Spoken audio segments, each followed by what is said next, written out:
दोस्तों, इस धरती पर शायद ही कोई मनुष्य है जो अकर्मा है, यानी जो कर्म नहीं करता।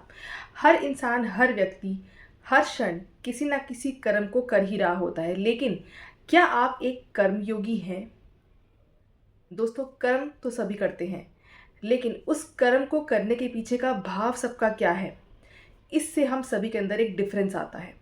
भगवत गीता अध्याय 3 में भगवान श्री कृष्ण कहते हैं, कर्मण्येवाधिकारस्ते मा फलेषु कदाचन, यानी तुम सिर्फ और सिर्फ अपना कर्म करो और फल की चिंता मत करो। अर्थात हम सबका अधिकार सिर्फ कर्म करने तक पर ही है। हम सबका अधिकार सिर्फ कर्म करने का है, परंतु हमारा अधिकार फल पर नहीं है।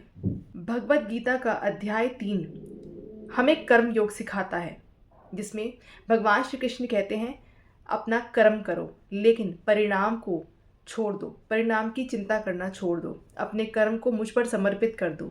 जब हम बिना चिंता के, बिना किसी अटैचमेंट टू रिजल्ट के, बिना किसी एक्सपेक्टेशन के जब हम कर्म करते हैं, तो वो कर्म एक डिवाइन कर्मा बन जाता है। ऐसे कर्म से हमारे अंदर अहंकार नहीं जन्म लेता और हम डिविनिटी की ओर बढ़ते हैं। कर्म योग कहता है कि काम को ड्यूटी नहीं, डिवोशन की तरह लो। हर एक्शन को, हर कर्म को सेवा बना दो।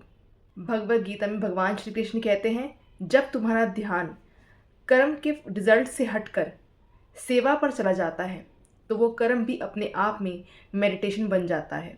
कर्म योग एक थ्योरी नहीं, बल्कि जीवन को जीने का एक तरीका है, जो कहता है अपने कर्म को, हर एक कर्म को ईश्वर को समर्पित कर दो। हर क्षण जब तुम कर्म कर रहे हो तो ईश्वर का ध्यान करो। यही तुम्हें मुक्ति की ओर लेकर जाएगा और तुम्हारे मन में शांति भी लेकर आएगा।